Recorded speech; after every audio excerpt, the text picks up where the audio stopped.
Okay. Hello, Hugo. Hello. We have Marcos, who's our discussant from OECD. Nice to see you again, Marcos. Hello, nice to see you all. And Hi, Alicia, Marcos. Hi, Luis. you know Luis and Alicia, I think she will introduce you. She's our moderator. And we have Dennis from headquarters. Hello, Dennis. Hello, Dennis. Hi, Annika. Hi, Polias, Luis, and team, Alicia. Hi, Dennis. We Hi, can hear you Dennis. well. We're glad that you could join us today. Okay, And we are do- 20 people now, and it's 2 o'clock. So do we should we have start? do Hi, we have Colette. Eva Um, Yeah, we connected? do.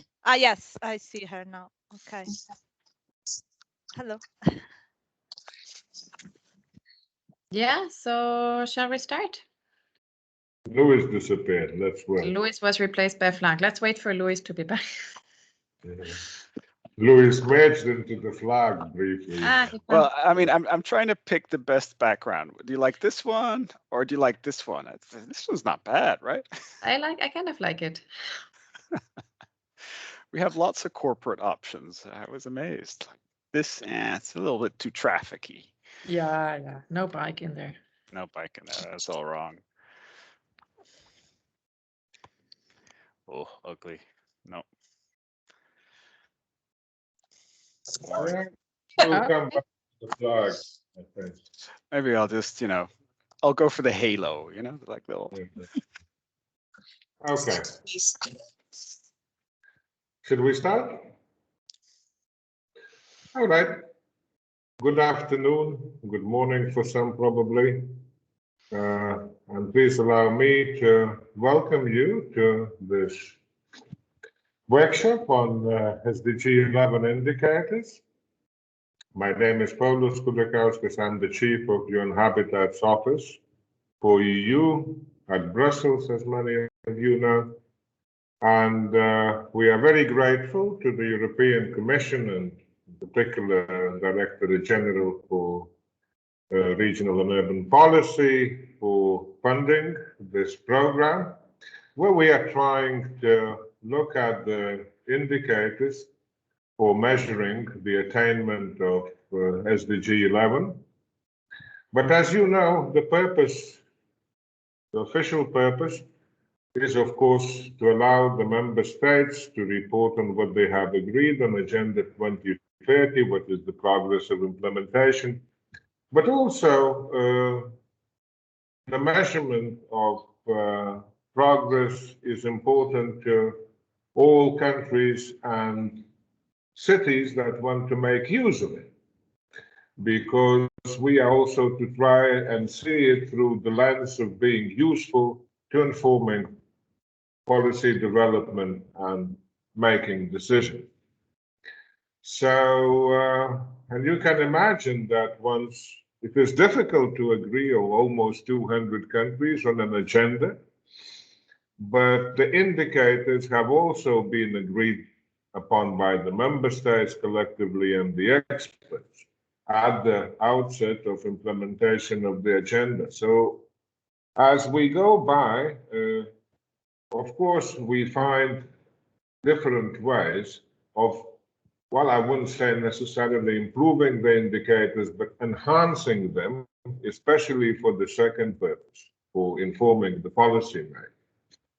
So after this brief introduction, just let me say that the program is coordinated by my colleague Annika Lenz, who you know, and she'll be speaking tomorrow.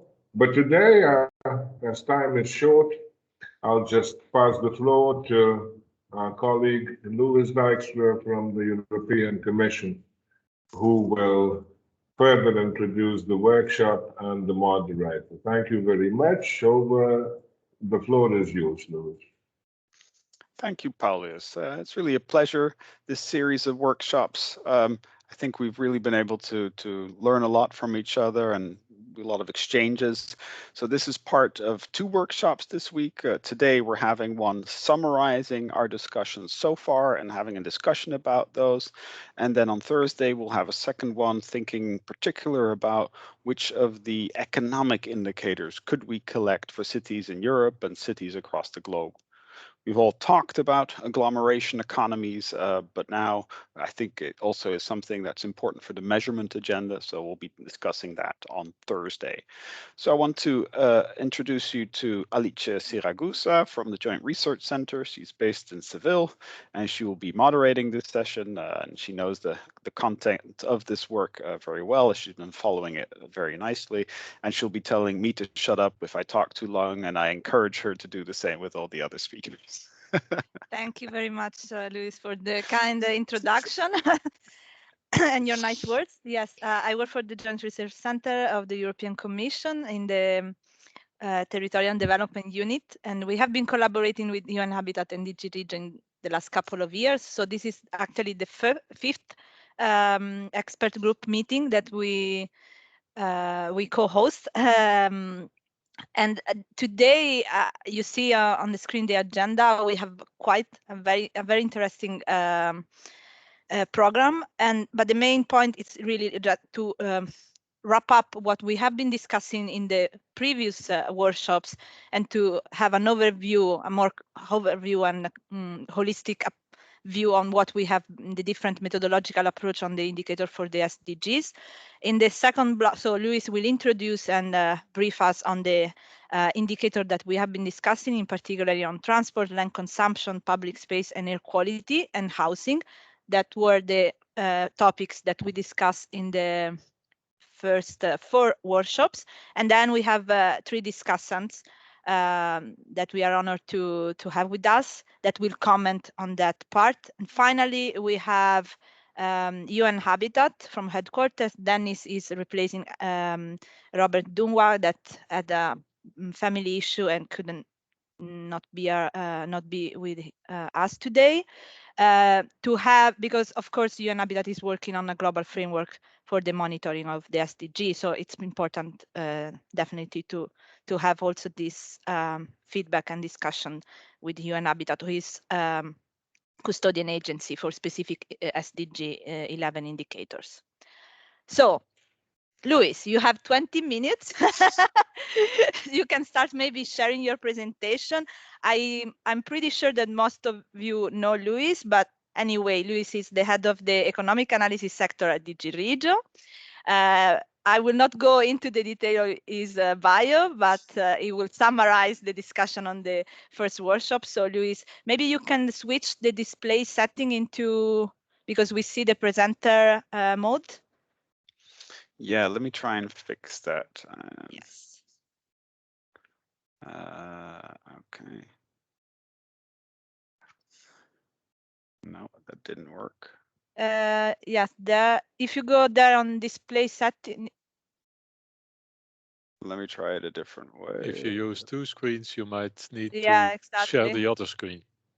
Yeah, I'm gonna That's the try problem that. of having too many screens. Guys are making people aware of my luxury problems here, my first world problems.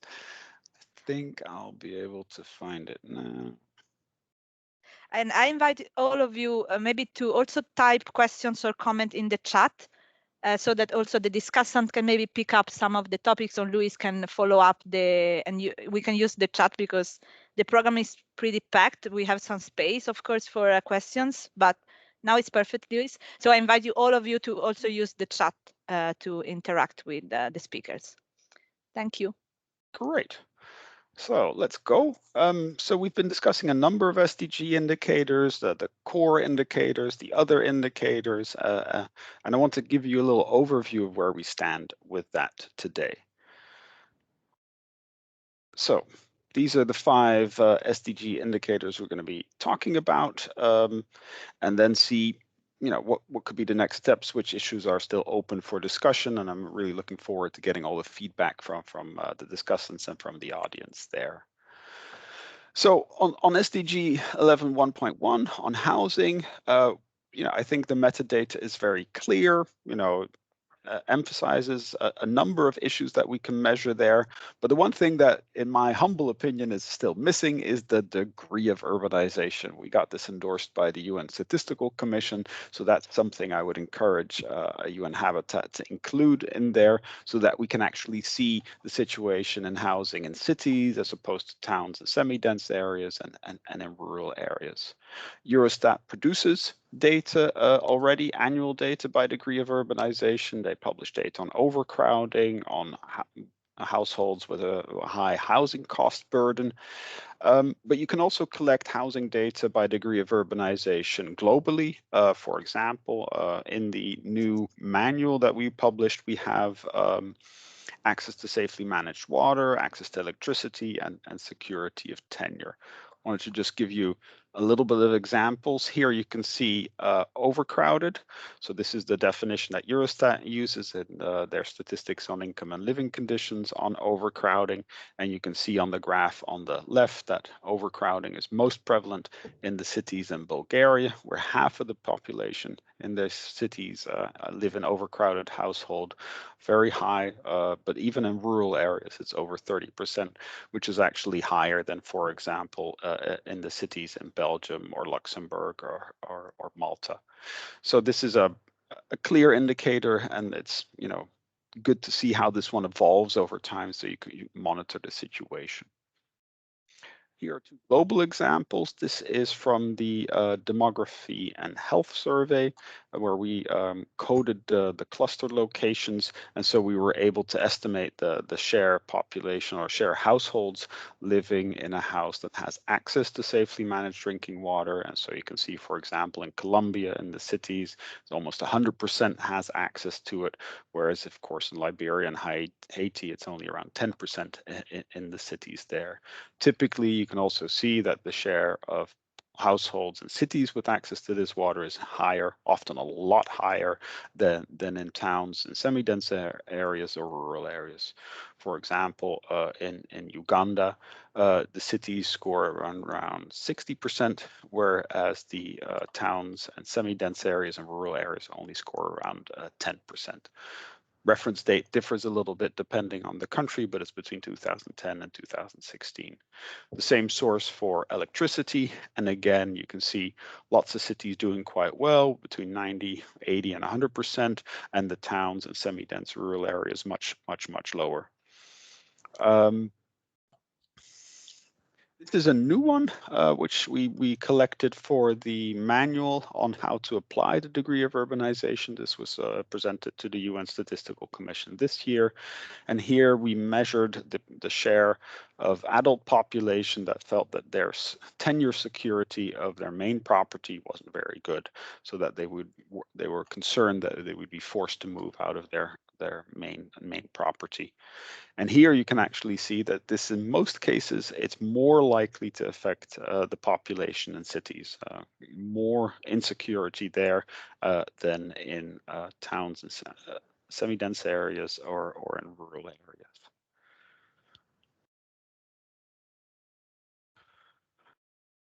Public transport.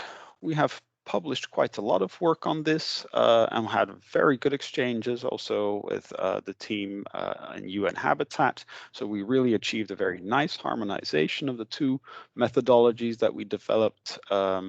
We have a very clear method taking into account the type of mode, taking into account whether a mode tends to be higher speed, higher capacity, like a train or a metro, or where it's typically slightly lower capacity and speed, like a bus or a tram. Clear references included to the degree of urbanization, so that can be checked off. And if we have machine readable timetable data, a road network and a population grid, and of course the right software and computers, we can calculate this for any city in the world. So it really is incredibly powerful and really allows for a good comparison of access, at least to the transport stop as such. What the indicator doesn't take into account yet is it mentions that it's an important aspect of it, but it's the frequency of departures. So I think one simple addition we could do to this metadata is propose a classification for how to take into account the number of departures per hour. In the EU, we've got a fairly sophisticated one where we take into account both whether there is access to a high capacity and a low capacity mode and the frequency. But here I've proposed a relatively simple one where it's either high, at least 10 an hour, medium, 4 to 10 departures an hour, or low, between more than 0 but less than 4 departures an hour. That's the simple classification. The only thing which also would be needed to do would be agreeing how to cluster stops, because in GTFS, the data we typically use for the timetables, a single stop can sometimes be represented by multiple points. So here's an example. On the left-hand side, you can see the population close to a public transport stop, and you can see that in most cases, this is over 90% in Europe, the only exceptions being a few smaller cities in the Netherlands where lots of people bike, and so the demand for public transport is a little bit lower. And then on the right-hand side, you can see the share of population that has access to a public transport stop with at least 10 departures. So there you can see in the bigger cities, it typically is quite high, over 80%, but in the smaller cities, it quickly drops to below 60 or below 40 or even less. Here, we can't do it for as many cities because we need more detailed information about public transport.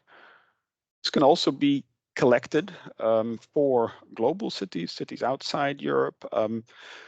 GTFS is an open standard, so you can also include informal transit if you've actually mapped that offer, and a number of companies in the world actually try and map that. So again, you can map out access to public transport by number of departures. And here, for example, you can see in North America, a number of cities, the access is quite a bit lower, and especially for high frequency access. Whereas in the European cities, the high frequency access is quite prevalent in most of these cities. This one, we've had lots of discussions about as well, land consumption relative to population change. I think the methodology now has improved a lot. We look at fixed boundaries over time. We use the most recent boundary. We only look at built up area within those boundaries, not all the areas. We've got a reference to the degree of urbanization in there, so that's great. We also have a reference to a secondary indicator, built up area per capita, is really useful to understand how much land is already built up. And typically also includes infrastructure, so it's kind of a proxy for capital stock. One thing that we could add is we could add the difference in built up area per capita over time as another secondary indicator. They both have a very clear unit of measurement, right? It's square meters of built up area per person, and how much has that changed over time. You can do this at the city level or at the metropolitan area level, works really well for both. Here's a European example using data from the EEA. So we've looked at built up area imperviousness here. So areas covered by artificial surfaces per capita. And we can see, for example, that in cities in Eastern and Southern Europe is considerably lower, as they tend to be denser and more compact than, say, the cities in Northwestern Europe. Also, the larger cities, if you look, for example, at Paris, tends to have a much lower amount of built up area per capita than the smaller cities elsewhere in France.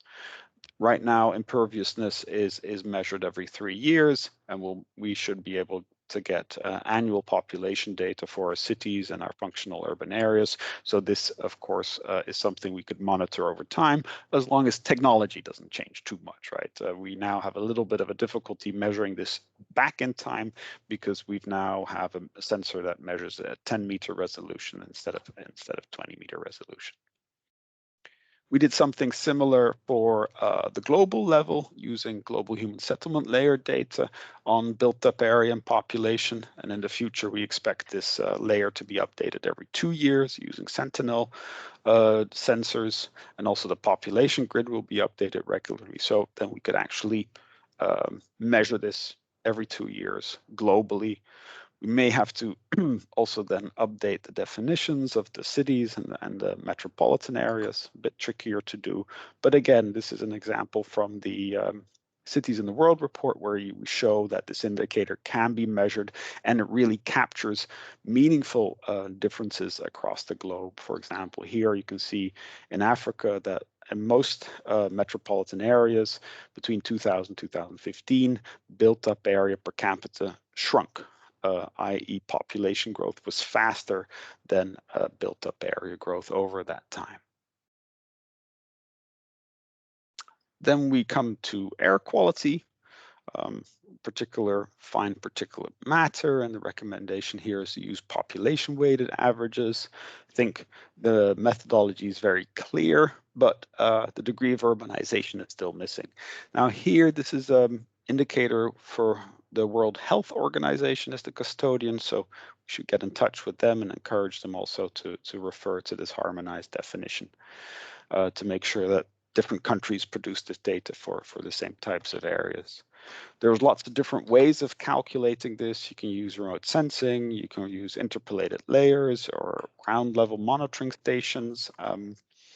We've had some discussions with the EEA, and it looks out for cities specifically that actually using the averages of the monitoring stations may provide a more accurate assessment than the interpolated layers, as the interpolated layers may actually smooth out some of the extreme values in particular cities.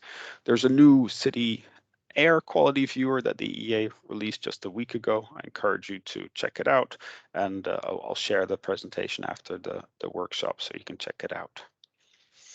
We also discussed with the EEA whether it would be possible to calculate life years lost or premature deaths due to air pollution at the city level. But again, here, this kind of spatial resolution is really very demanding. We've been able to estimate it in Europe down to NUTS 3 level. Going below that level still is going to be a little bit harder. So here are some examples. This is PM10 and PM 2.5 in urban centers in 2018. And you can see in dark red the ones that exceed the WHO and EU guidelines.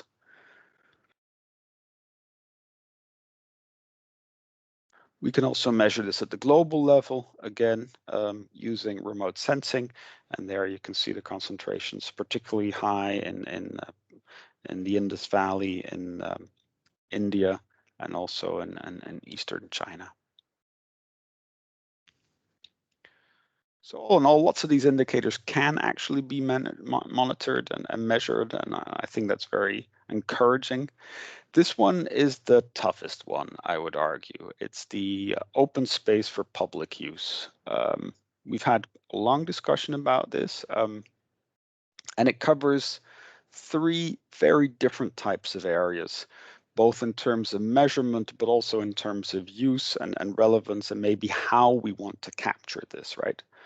The street network, the length of that street network is actually relatively easy to obtain. They're commercial, they're open source, they're public sources. So the length of the street network can be actually calculated quite reliably. The width of the street is much harder to define. And really also remote sensing doesn't work there so well. There are different ways of deciding, do you include the parking, do you include the sidewalk, do you include the front yards? I mean, it's really much more difficult to identify the area. Urban green space, if it's really green, it's quite easy to detect this using satellite imagery. But unfortunately, we can't tell from space if the public's allowed to go into it. We had the issue where we actually classified the park of our king here in Brussels, the royal garden around his palace, as a urban green space, and it's definitely in an urban area. It's definitely green, but it's not for public use. So there you need some other sources of intelligence. And then the smallest in terms of area is car-free squares and streets. These are really quite difficult to identify. OpenStreetMap gives some indication. Private sources don't do so well. And it's also a sliding scale, right? Some streets or squares are only off limits for cars temporarily, parts of the day, parts of the week. So it's quite difficult. Now, if you have these areas or these lengths, what do you do with them, right? You can express them as a share of all built up area. Of course, they're not necessarily part of built up area, right? An urban green space is not impervious, so typically we wouldn't classify it as built up. So we could express it as a ratio. The metadata is still a little bit ambivalent because initially the boundaries, everything within the boundaries of the previous city definition being used was qualified as built up area. Now we switched to a situation where only some of it is defined as built up within the boundary, but that ambivalence is still a little bit in the metadata. Now, one aspect which we discussed and I quite like is if you want to capture the experience of an average city dweller, using a population weighted share is a very good way of going about it. So basically you take a cell, and that can be 1 by 1 or 3 by 3 kilometers, and you define that really as kind of like the area of influence or their neighborhood or the place that person spends the most time in. And if you describe that cell and then you take the population weighted averages of all the cells in a city, you're going to actually capture what the average resident experience in his or her neighborhood. And I think that is a very powerful way of capturing this aspect. Because the difficulty, especially if we look at data, for example, at the metropolitan level, is that will be including large uninhabited areas. This might be farmland, these might be forests, these might be industrial areas, places where people don't necessarily live, and so where the demand for nearby open space, of course, is much lower, if not entirely absent. And so including those type of areas in the total land will have a big impact on the share.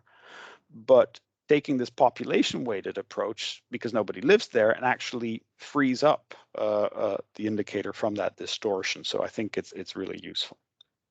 Of course, happy to see that we refer to the degree of urbanization there. But let's take a look into in a little bit more detail, checking the time here. Not doing so well. I've got 3 slides left. Let me try and do this. So the difficulty with using the area of streets in addition to the measurement is that it implies that a 4-lane road is the equivalent of 4 kilometers of 1-lane roads. So I think what we're interested in, we might be interested in many things, but one of the things we're interested in is how dense is that road network? How direct can your trip be? And then 4 kilometers of roads are going to guarantee a much higher road density and allow a pedestrian to make a much more direct trip from their origin to their destination than one big 4-lane road would. So I actually think the length in that way is a better measure. But how do you want to express it? You can express street length per person, and that would capture how much a city has invested in a road, but it doesn't consider how big the city is in terms of area, and it doesn't consider the quality or the width of the road. So not a great indicator. But if we look at street length over city land, then we get this indication of road density, which is useful because then you can see whether the blocks are small and people can walk more easily to where they want to go. But of course, here we get that issue of having included areas which are not inhabited. So the average length of road over the total of city land wouldn't work so well to capture the average experience of somebody there. And so I think the population weighted road density will really show what a neighborhood is like in terms of neighborhood density. So that is really, I think, a good way of capturing one aspect of streets. If you will indulge me, Alice, I've got 2 more slides. Thank you. So here we actually calculated all this for all the cities we have in Europe at the city level. So on the left, you can see road length per inhabitant. So you see in small cities, especially in Northwestern Europe, they have a lot of roads, road length per person. Then you get road length per capita, road length per square kilometer in the middle. But here it doesn't fully take into account how big the city is. Well, it gets distorted by empty spaces. Now at the city level, this doesn't happen very often, but at the metropolitan scale, this would have a big impact. And so on the right-hand side, you see the indicator, which really captures how dense is the road network in somebody's and in the average neighborhood of a city. Share a green space, we can calculate it as total of city land. It's a simple and clear indicator, but it doesn't consider the distribution spatially of those spaces relative to the population. Here in Brussels, we have a massive forest on the outskirts called Forêt de Soigne. If you take that into account, we're going to have a large share of urban green, but very low impact on the axis because it's really quite far away from the city center. So here, there are a number of things you can do.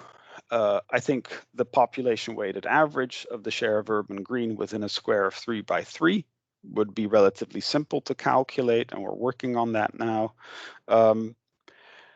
We can also calculate the population that has access to either no urban green whatsoever or a very low share of urban green. We can do that at the kilometer level or at the or using neighborhoods, polygons. And we've also calculated the population weighted median area of urban green accessible in 10 minutes. It's a bit more complicated, but it's actually also a quite elegant indicator, but it requires a lot more calculations, and you need to really create a buffer around every single inhabited polygon in the city. If we want to calculate the share of population with or without access, I think it's a nice secondary indicator that we could think of. It's already in there, but we need to make it a little bit more clear what we mean, right? And first of all, we need to decide what's the walking distance we want to consider and how quickly do people walk, and do we want to have a minimum area size, right? Do we want to consider even pocket parks, or do we only want to consider urban green of a certain area? The Urban Atlas, what we use from Copernicus, has a minimum mapping unit of 1/4 hectare, which is not bad. Of course, if the road network is smaller and there is a polygon surrounded by roads and that's green, we'll still map it even though it's smaller. But I think it's important to agree on, what is the minimum size area. Otherwise, 2 trees would be enough to make a neighborhood green, and maybe that's not really what we're trying to say. This is the last point here. This is really an area we're still exploring. We're trying to use OpenStreetMap, a number of tags there to identify places that are really primarily meant for non-car use, right? We're thinking of public squares, piazzas, shopping streets. So they're not green, but they're not meant for cars as such. They're not meant for people driving or parking their private vehicles. I think a bus or a tram passing through there shouldn't be a problem. But then these areas are typically very, very small, right? There are a few streets, squares in the city center. To actually capture the neighborhood, we would buffer them to kind of identify a neighborhood that has a lot of car-free streets or squares in them. We may also need to agree on what's the minimum size, how big of an area would we consider before we buffer it. So there's a number of indicators there that we could use. Share of city land in a car-free neighborhood, city land in car-free neighborhoods per capita. Okay, we could do share of population living in a car-free neighborhood or close to a car-free neighborhood. Depending on the indicator, we're going to emphasize something else, but I think we also need to think about what's the best way of capturing this, because I think it's better to split those 3, right? So trying to wrap up, there's relatively little to do for housing and air quality. I think the metadata is very clear. The only thing missing is the reference to this global definition. Public transport, I think we've gone very far in harmonizing our methodologies. The only thing I would really propose is the inclusion of frequency classes and how to cluster stops. Land use and population, I would propose to like read through the metadata again, make it very clear when we're referring to built up area and not to city land total, and add a secondary indicator on the difference in built up area per capita over time. Now, open space for public use. I mentioned we have a selection of denominators. We could use total area, total built up area, or we could do a population weighted share. And I think the populated weighted share is my preferred option. I would suggest to add the population weighted road length density indicator. It's a bit of a mouthful, but it tells you how dense the road network is in your average neighborhood. Good to harmonize the population with access to open space indicator, deciding what distance we want, what minimum size we want to use, and further develop the car-free squares and streets indicator. That's it. Well, almost stuck to my time. Happy to answer questions and comments.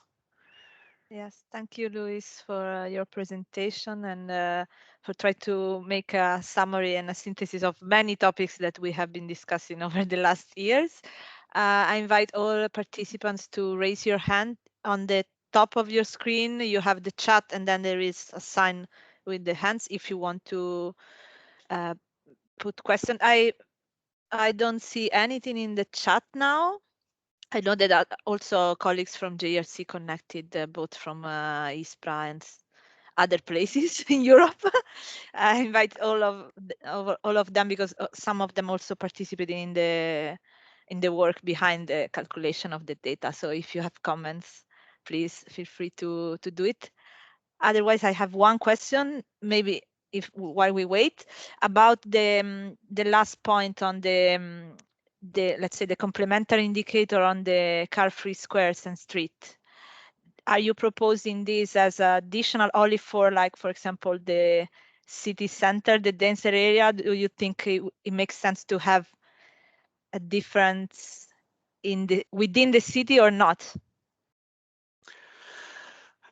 Yeah, it's a good question. We had a discussion about places where, in the Netherlands, they have these things called woonerf, which is this type of road design where the car is only supposed to drive at walking speed. You're not supposed to go faster than 5K an hour, but you can drive there and park there. But clearly, through traffic is almost impossible, and traffic densities are very low. We propose to not include those because it's very difficult to know which streets have low traffic density, right? There's no good data on that. There are probably lots of places in cities where cars are relatively infrequent and not going very quickly.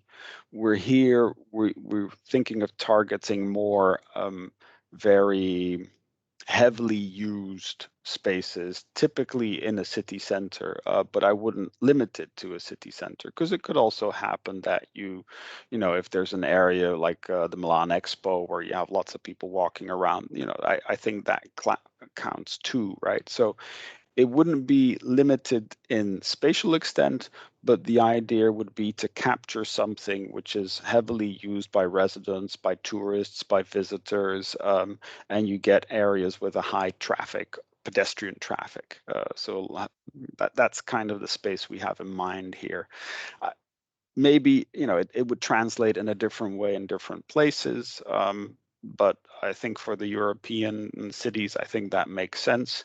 It wouldn't be required that car traffic would have to be permanently excluded, but we would include places where there are restrictions for the majority of daytime, for example. If you ban cars from 10 a.m. to 6 or 8 p.m., that would be enough to include it, as that often is the time that it's most frequently used. Some cities have certain squares that are off limits in the evening because they're for going out. I would include that, So we were trying to come up with something which was conceptually clear, right? because when we talked about pedestrian areas, it was quite hard to define what it is. Now I think we're getting closer to being able to share an understanding of the type of spaces we're looking for. Now the challenge is, how do you operationalize that? But at least I think we have a common understanding that this is a type of space that exists and potentially could be mapped. And so the challenge now is to see which data sources can provide enough metadata to allow us to identify those areas reliably. Yes, thank you, Luis. And you make also a good point about the time of the day. In some cases, it's the opposite. They are open, closed during the day, open at night. And depending on the culture, also on the season, for example, seaside roads, for example, during the summertime are closed, etc. So it's very complicated to try to have a common definition based on that specific, the pedestrian, only pedestrian use. And also I think on the part on the minimum area, especially if the sensor changes over time, this could affect it, especially for the green, for example. So I think this is a good bridge to the first discussant. I don't see question or raised hand. So I would like to move to the second block. Oh, Eva, actually, great. Because Eva actually works at the European Environment Agency in the Land Information System and Copernicus Land Monitoring Service. So I think it's a good way also to pass you the floor and invite you to give your impression and also updates on the work done at the European Environment Agency on these topics. Eva, the floor is yours. Okay, I was actually going to ask something from Luis. Okay, that's fine. Feel free to do it. Yes, now I lost my question. I was caught by surprise. No, one of the questions, Luis, I wanted to ask you is, obviously for the European extent, we have discussed a lot with you guys, you and Hugo, and 11.3.1, so the land consumption day rate per capita, right? We have discussed it quite often, and we have asked our network of countries if they understand the ratio of land consumption to the rate of if they understand if it's a ratio, right? And we got back from almost everyone that this is indeed very, very difficult to understand in many cases. I actually just recently reviewed a paper from Italian colleagues from ISPRA, so not from JS ISPRA, but ISPRA, the Italian environment in the agency. I'm sorry, guys. I have a side effect of the COVID vaccination, which appeared 3 days after the vaccination, very strangely, and I am not really myself today. So I'm apologizing here if I am not very controlled. And in that paper as well, they have described that understanding ratio to ratio is very difficult. So here I'm asking you, Luis, because I missed a point on this in your presentation. Maybe because it's a delicate issue, maybe you didn't want to address it, but at some point we have to.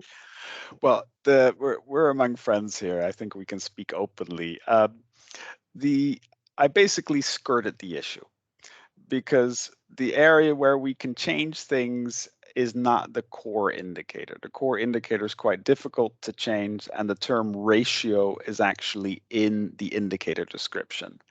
So changing that, I was told by very informed people, is mission impossible. And although I like the soundtrack, I prefer possible missions. So I thought, let's go for something additional rather than trying to replace the main indicator. So I quite like the difference in built up area per capita, since it's a fairly straightforward thing to communicate and to understand.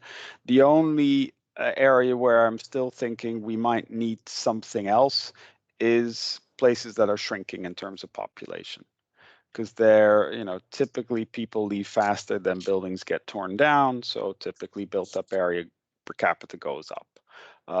And for me, that means something different than if a place is growing and building much faster. So yeah, the indicator with the ratio with the logs, I wouldn't recommend it for broad public communication. Okay, but don't stop yet because I have other questions. Okay. We have also discussed what to do with cities where the cities are growing, right? So we want to compare 2 time periods, and in the first period, a city has a certain size, and then in the next time period, it can be 6 years apart, and the city might have grown. Of course, it does. We have urban sprawl, cities are expanding, and the boundaries of the cities are expanding as well. And I'd like to understand your recommendation here, but also you have raised this topic once we have discussed, so I'm actually repeating you. But if it has been discussed in other forums, whether we should consider cities as as stable sizes and always compare to time period at the beginning of the period, or should we take also account the growing size of cities, because then you have another dimension in the indicator, and I really don't know who will understand what is going on there, right? Yeah, no, we have discussed that also in other fora, and there are basically 3 options. Oof. You keep the first boundary fixed, you keep the last boundary fixed, or you like to allow the boundaries to change. And so I think it's important to capture new development at the fringes of the city. So I think it's the best to use the most recent boundary and keep that one fixed while you go back in time.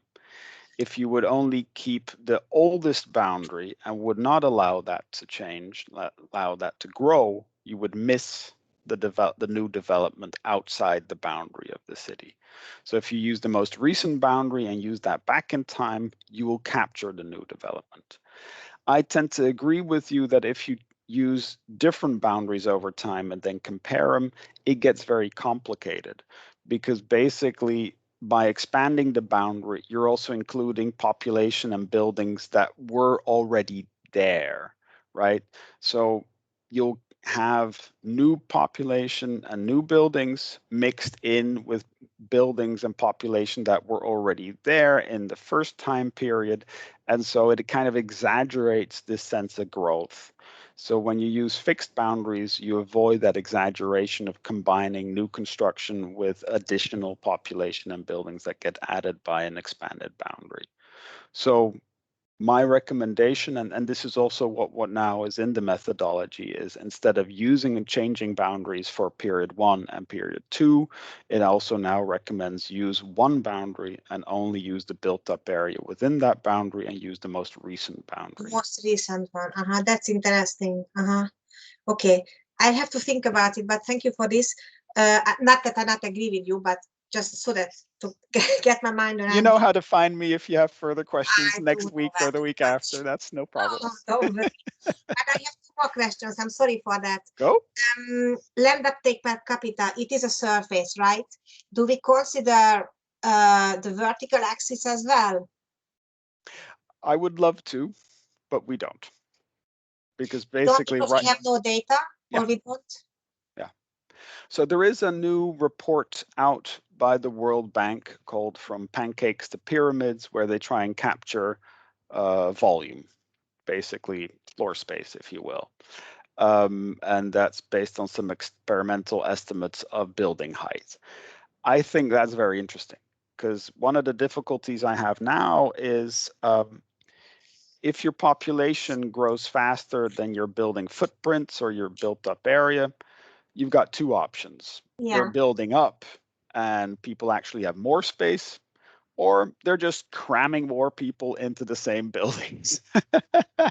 And the quality of life implications are massively different. And I think, if anything, COVID has taught us that crowding has a certain number of consequences we might want to avoid. Not that we didn't realize it wasn't so pleasant prior, but this is another reason to reduce crowding. And without including the vertical, there's no way for us to distinguish crowding from actually expanding floor space per capita.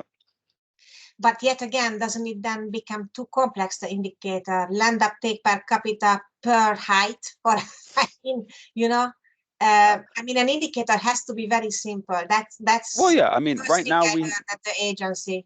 right now we don't have the data, and I think the margin of error of the data which is out there is so high that we're going to be a long way away from being able to calculate that now. Okay. Maybe in 5 or 10 years time it's worth revisiting, but right now I really don't recommend trying to do like something like building volume per capita. Yeah, That's not we can't go there just yet. Okay, so very last question, I promise, okay. Does it make sense to calculate land uptake per capita to city centers as opposed to suburbs? Yeah. But city centers, I mean, they are so packed with people. Is there, I mean, is there any, because in the end it is about environmental impact as well, right? I mean, city centers, well, okay, what can happen is that urban green is taken away, right? Yep. Which very bad for climate adaptation, obviously, or for urban biodiversity, urban green infrastructure. But would you calculate it? Would I understand? But would you make a difference and in assessments whether it is city center or suburbs where the trend is happening? Well, so we, with the functional urban area or metropolitan area definition, we distinguish city from its commuting zone. So, I think it's interesting to see both the population change and the built-up area change for both individually. I mean, city centers are relatively dynamic. I mean, we think of them as relatively static because most of the buildings don't change, but actually population change just quite a bit. The Brussels city actually has seen rapid growth of population over the past decades.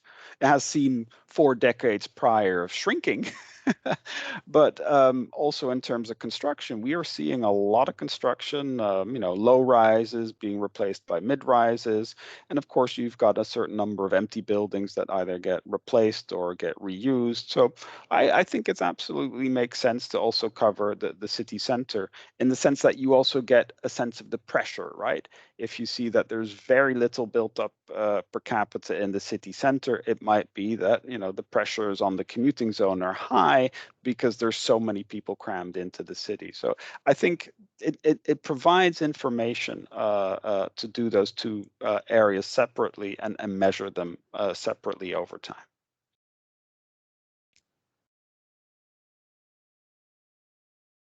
Okay.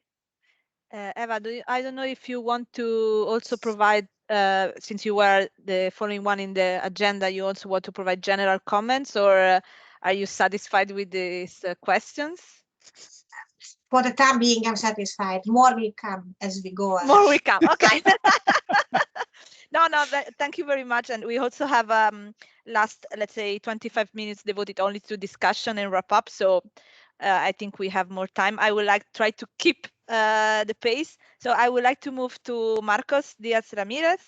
Marco is, probably most of you know also him. He's an economist at the OECD Center for Entrepreneurship, SMIs, regions and cities. He has been one of the people behind the very well-known territorial approach to SDGs published by the OECD last year.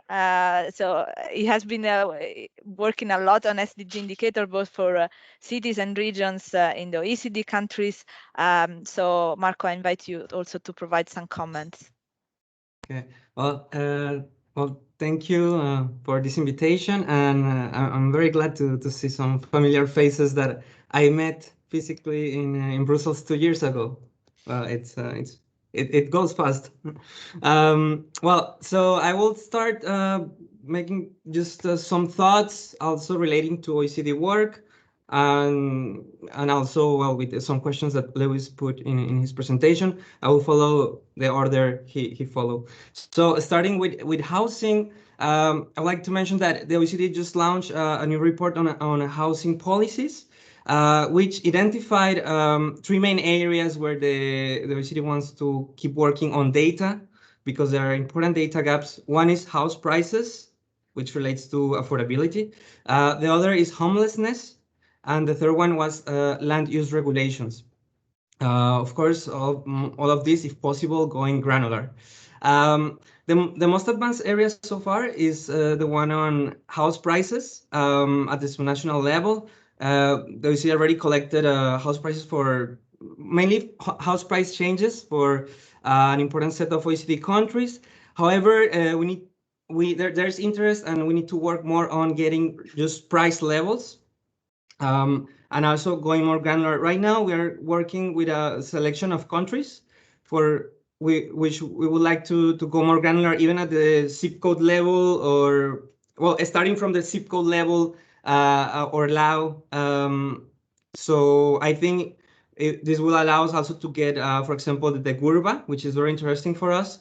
And house prices, I mean, it's a complementary indicator that can help. For example, if we look at price to income ratios, it's a complementary indicator for the topic of affordability. So I think if you're interested on that as well, this will be a possibility of cooperation. Then the other topic that we have mentioned in previous meetings with you as well, the homelessness and now evictions. I mean, the COVID-19 crisis has increased the risk of eviction and the number of evictions, and we would like to have more evidence on that because it's important for OECD countries on their policy design. And we know that in the SDGs regarding housing, I mean, we already know that we are missing homeless indicators, which is important for many cities, including European cities. Then regarding access to public transport, I think it's a very nice refinement, as Lewis suggested, adding this frequency of departures.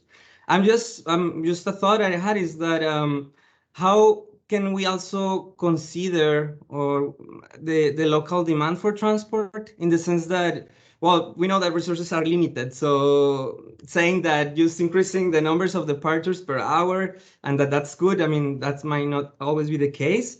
So I guess maybe we should thought in a way of recalibrate that to make more sense of the local demand, right? And also in the OECD localized framework for SDGs, we propose this indicator. Maybe you already know it, the performance of public transport, which is a project, a methodological, there's a methodological paper also prepared by ITF and OECD, where they talk about how can we measure really the performance of the public transport, which they suggested a ratio between the accessibility to a certain number of defined amenities within a given period of time over the available amenities that exist in a radius.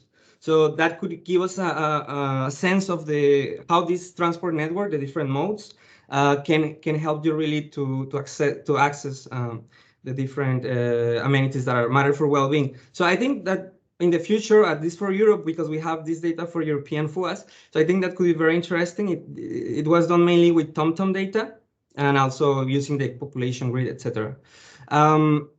Regarding land consumption per capita, well, I totally agree with the suggestion. I think that the first one on just including land consumption per capita as a complementary indicator was, I mean, it came from a previous discussion.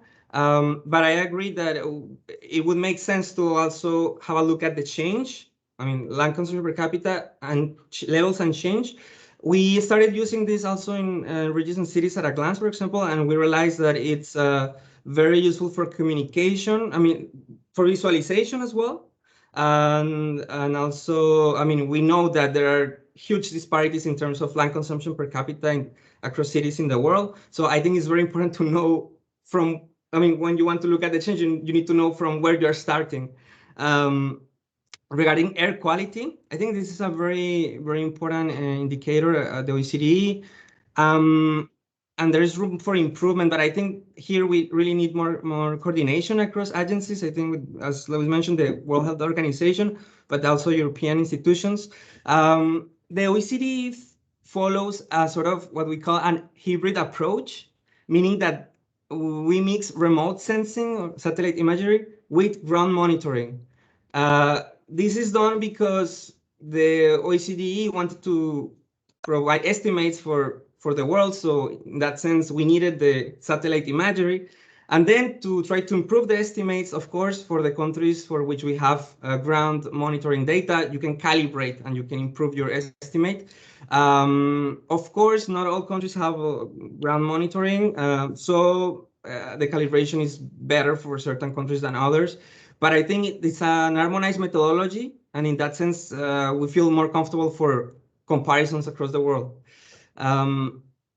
Then open space for public use. Well, among the when talking about street network, about considering the propositions by Lewis, if any, I would consider the population weighted approach because I think it solves some issues as getting rid of space where people don't live, and also the experience of a sort of but it's people-centered, right? So I think we always prefer these people-centered indicators. However, I'm not. I mean, I would be more careful on calling or considering this as more pedestrian friendly automatically. I mean, of course, I mean, everything else equal, it might be better than the other two propositions, but we need to be careful because, of course, I mean, increasing the roads might not need that people are really walking those roads. It could also incentivize more cars after a certain threshold. So I think this kind of indicator that is important, but we need to complement with something else. So we are sure that we are really improving the experience of citizens. And then also I would, for at least for Europe, for example, because I know we have the data, I would consider also accessibility indicators. The same project with ITF, there's some estimates about the percentage of people that can access recreational amenities. And these recreational amenities, I mean, can be cultural spaces, different, you know, beyond parks, museums, etc., which matter for people in the city. And also I think it's very important when you look at accessibility that you consider the percentage of people, because when we just compare, for example, area of an amenity over the area of the city, we are not thinking about the distribution. But when we think about people, we make the indicator automatically inclusive. More would be increasing the value would mean that more people is being included and can benefit from this. And then regarding green areas, I totally agree with Lewis. I will refocus this on accessibility. What's accessibility that people have to the green areas previously, but we are not fixed to that. We have looked, the minimum has been 1 hectare of green areas, but of course this can be discussed.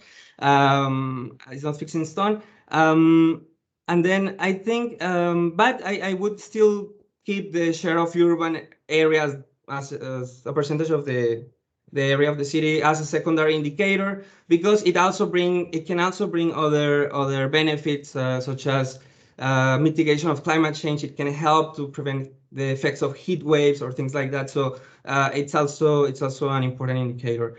And then one consideration.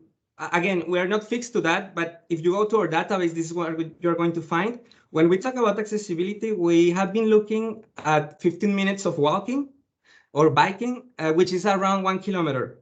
And we have seen that UN Habitat now is moving towards 400 meters, which is around 5 minutes. I mean, we don't have like strong opinion on that. I think it will be more about the rational, what needs to be at 5 minutes, what needs to be at 15 minutes. Maybe a hospital can be at 15 minutes. Maybe a food shop needs to be at 5 minutes, right?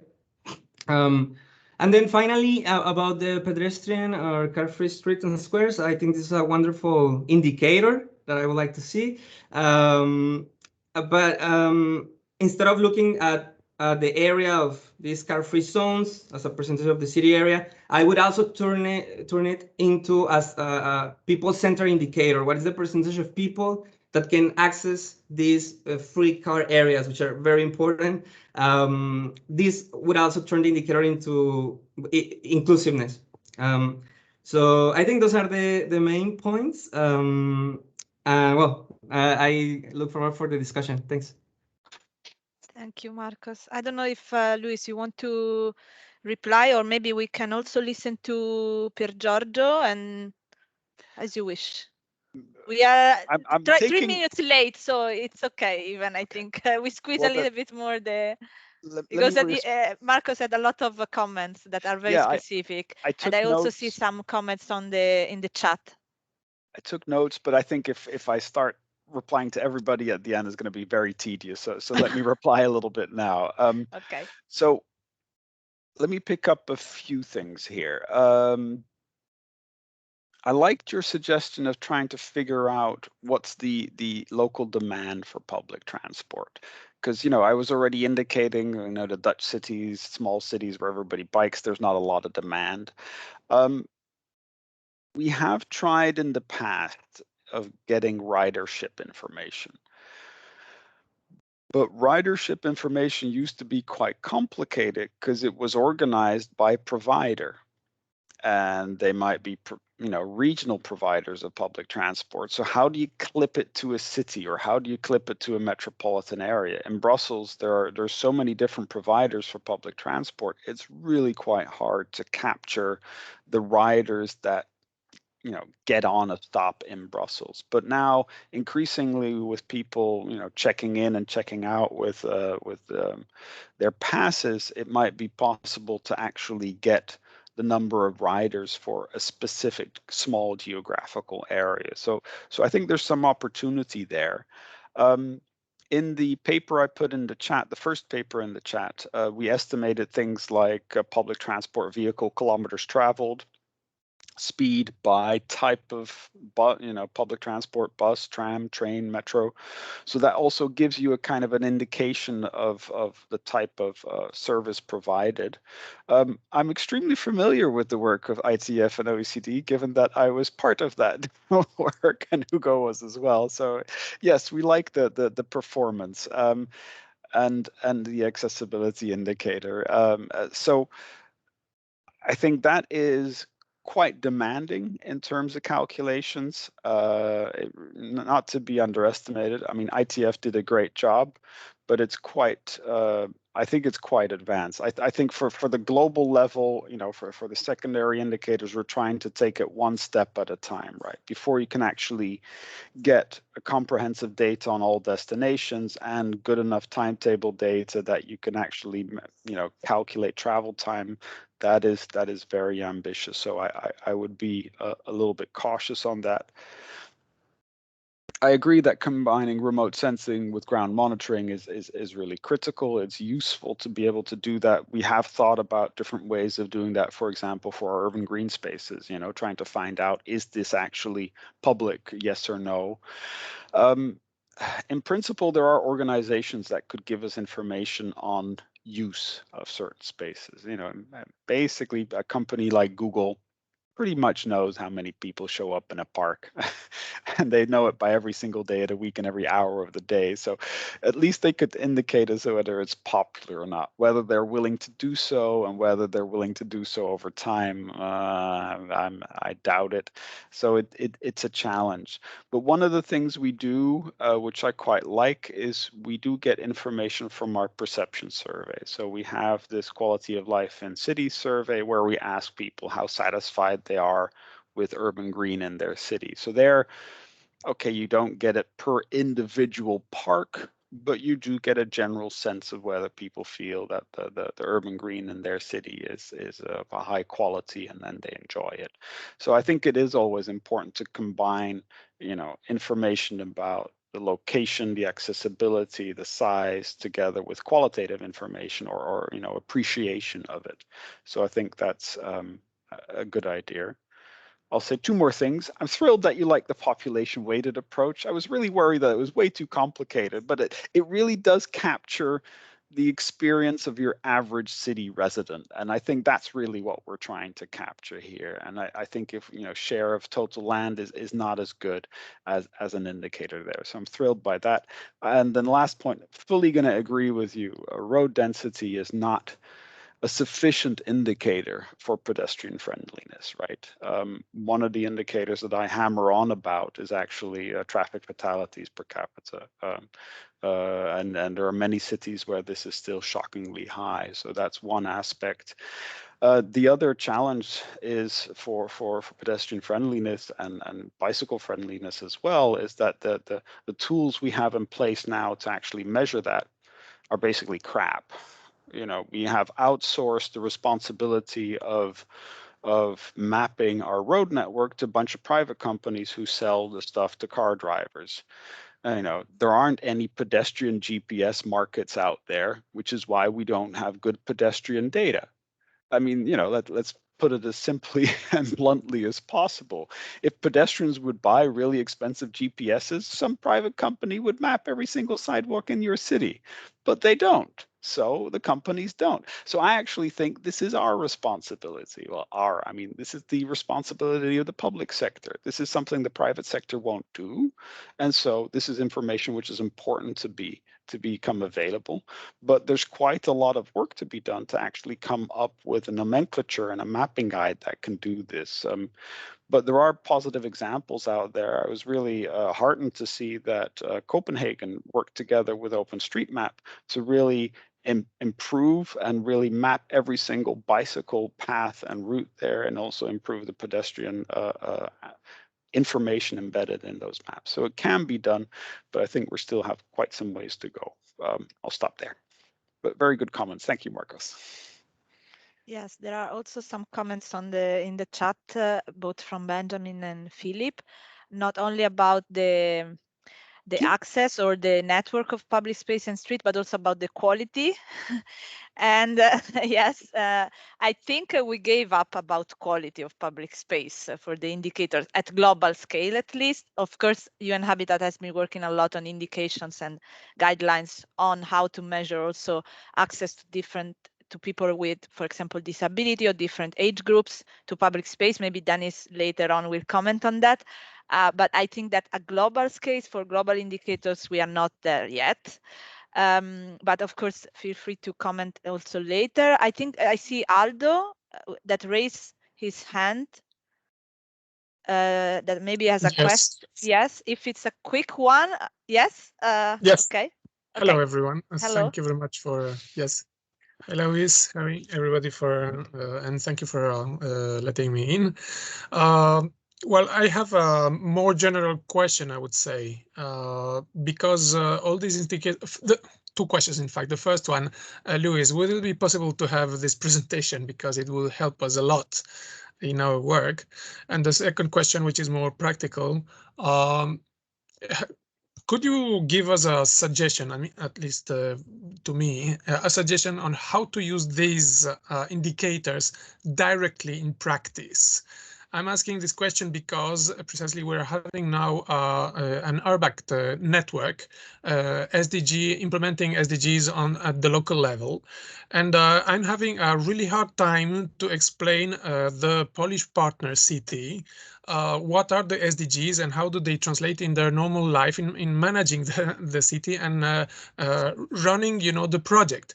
We're being here very, very precise and very, I would say, there's a lot of details in what you have said and a lot of subtleties, which are, I'm not sure if I'm using the proper word, beyond the normal life of the average person working in in a municipality that is trying to deal with these things.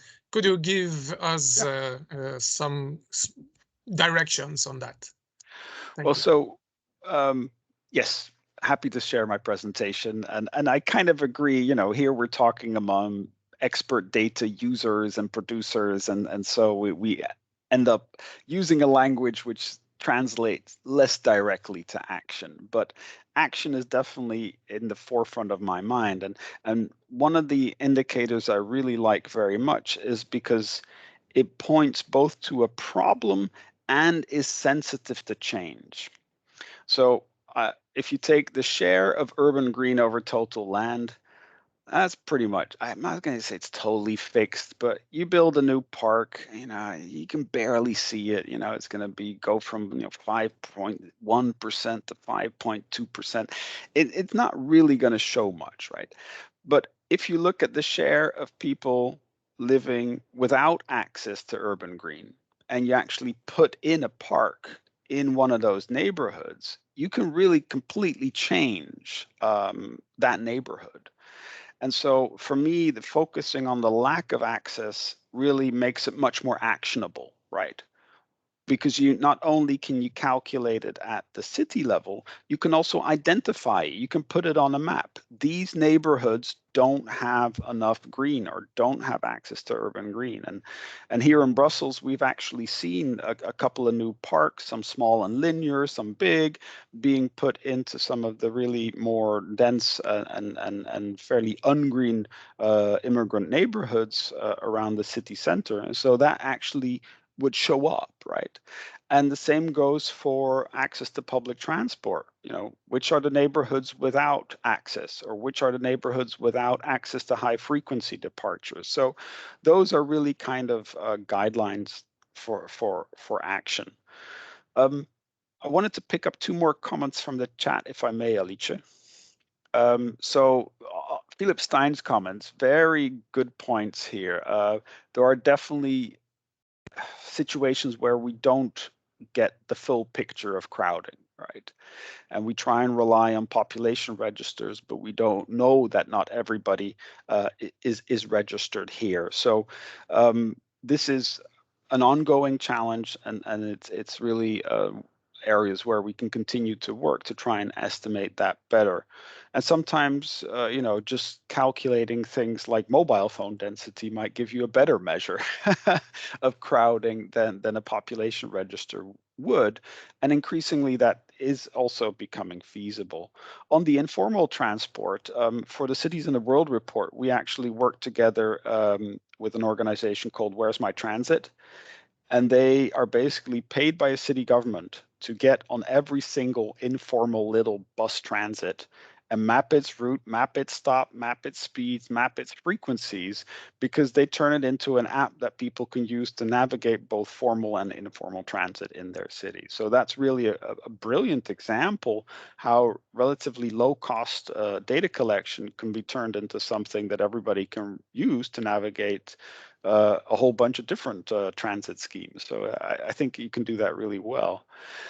And then there was an opening comment by Ben Stewart from the World Bank about promising but unproven techniques to measure building height. I referred to the Pancakes to Pyramids report. What I like about this work is that it sketches out where we could go. And to give you an example where we could end up, Madrid has mapped the number of floors per building for the entire city. So you know exactly how many floors they occupy, you even know what people are doing on those floors. I mean, whether it's a residence or, a business or a shop. So you can actually start calculating quite reliably the floor space per use per capita in the entire city or per neighborhood. And so I don't think remote sensing is there yet where we can accurately get the height of every single building, but it might happen in my lifetime.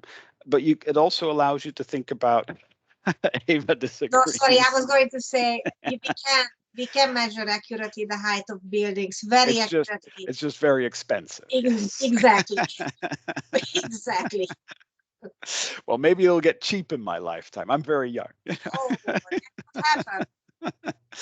But it also points to to different ways of publishing data and different ways of collecting data that then give you a much more powerful insight in how things are going to change, right? Building registers in a lot of developed cities and countries actually are becoming fully digitized and are accurate enough to give you a lot of information about how high they are and what type of uses they're in and how many floors they're in there. So I see this as, different ways of getting at the same problem. I'll stop talking for a little bit. Yes, I would like to call the last. We are running a little bit late, but we are anticipating the open debate. So I think we still have more than half an hour. So I would like to invite the last discussant, Pier Giorgio Zacchedu, to join us. I think he has also a PowerPoint presentation, if I'm not mistaken, right? So maybe you can start sharing the screen.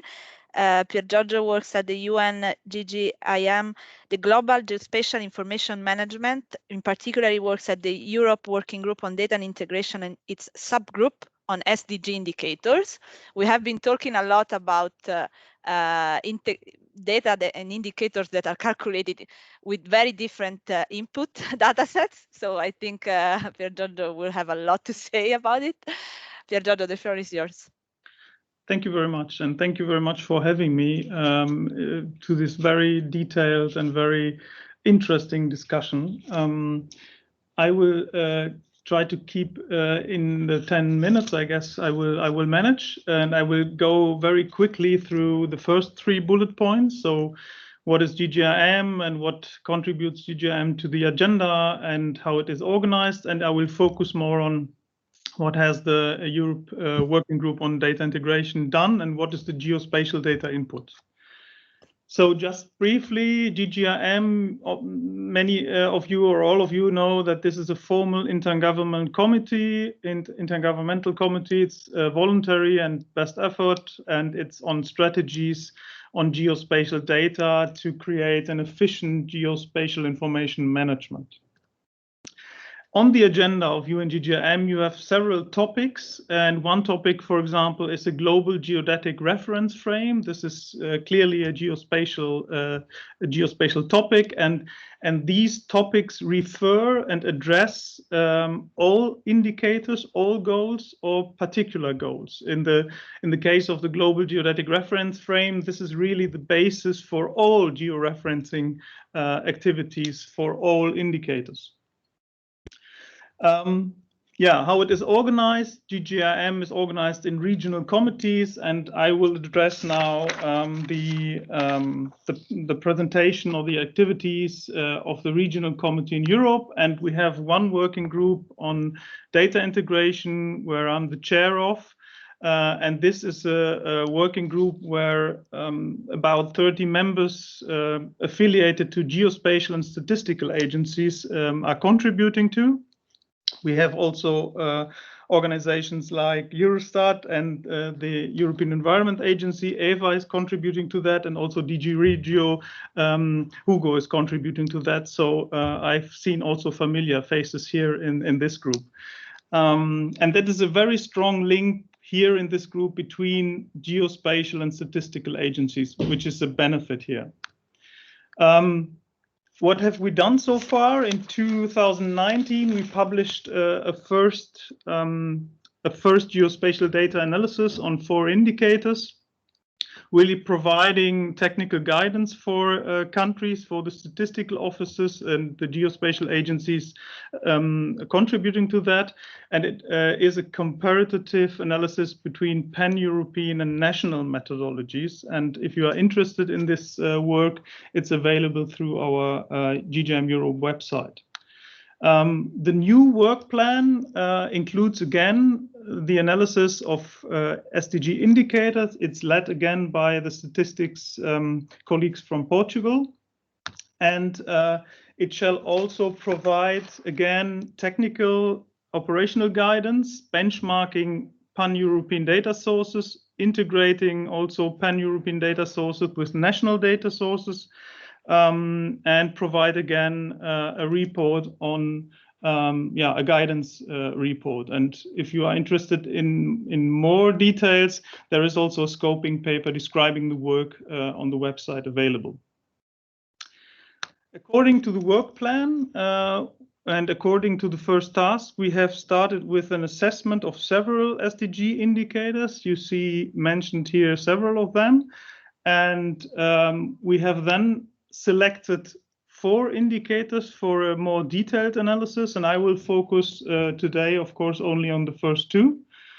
So on the 11 goal indicators, and you see here that we have received several inputs from other countries, but also from DG Regio for both indicators, and we have coordinators also for the indicators, coordinating the work and the analysis, and Eva is one of them.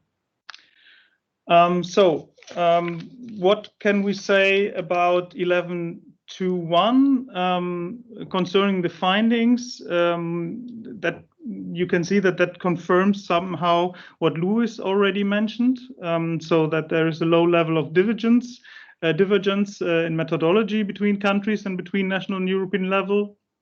More or less, there is compliance with the global metadata description. There's a limited number of data sources already involved. Most issues can be overcome or minimized. And we have 4 conceptual issues to address, referring or addressing geospatial elements. This is concerning the delimitation of urban areas to use global and European harmonized geographies for the degree of urbanization in order to enable international comparisons.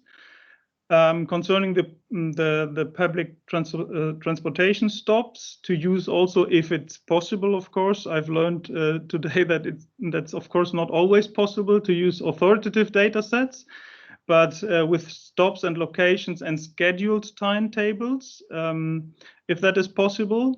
Concerning the service areas, to use the network distance calculations compared to Euclidean calculations, if that is possible. And to use population data at the highest possible spatial resolution. That means if it's possible to use point-based data, which is preferred, and not the grid cells. Okay. Concerning 11.3.1, and maybe Eva can also add here if I missed something, the findings are that the urban expansion and population growth rates should be at a comparable scale. Clarity on definitions, so that would be helpful. Urban area and city. I've learned also that there are still discussions ongoing on that. That the built-up area should indicate also if it's an artificial or sealed land. And we have data sources available on a global level and on a European level, which can be used here. One has been already mentioned, the global human settlement layer, and also for from the Copernicus Sentinels, the Copernicus Land Monitoring Service. Recommendations here are that concerning the degree of sealing, to provide information on the degree of sealing on 10 meters and 100 meters spatial resolution. Concerning the coverage, it would be nice to have a coverage of the whole 39 area from the European Environment Agency. That is, I guess, the area where the agency is working on. And so this is the recommendation for this indicator. Yeah, where are we? This is the last slide. You see that we have started to analyze, to organize our work, that we have selected indicators, and we are currently compiling and reviewing solutions to provide then normative guidance mainly for the statistical offices coordinating the work of the SDG monitoring in their countries. And this report and also a flyer and a leaflet will be prepared until the end of this year. That's it from my side. Thank you very much. Thank you, Pier Giorgio. I have a quick question, a clarification. What do you mean when you talk about the land consumption rate, about urban growth and population growth in a comparable scale? It was one of the recommendations. It wasn't completely clear to me, just for... And then I see Eva raise her hand. Yeah, Eva raised her hand already, so she's the one coordinating this indicator. So maybe Eva could provide a better answer than me. Eva. Yeah, okay, this is not why I raised my hand, but okay, so yeah, the comparable scale, let me see what it was. I think the reason to say this was that we can't use scale. We can understand as temporal scale and as spatial resolution, right? So we basically, obviously, if we want to have an indicator, they have to indicate the same time period and the same or comparable spatial resolution. Otherwise, it's you know, the indicator doesn't make too much sense because it does not indicate what it should indicate.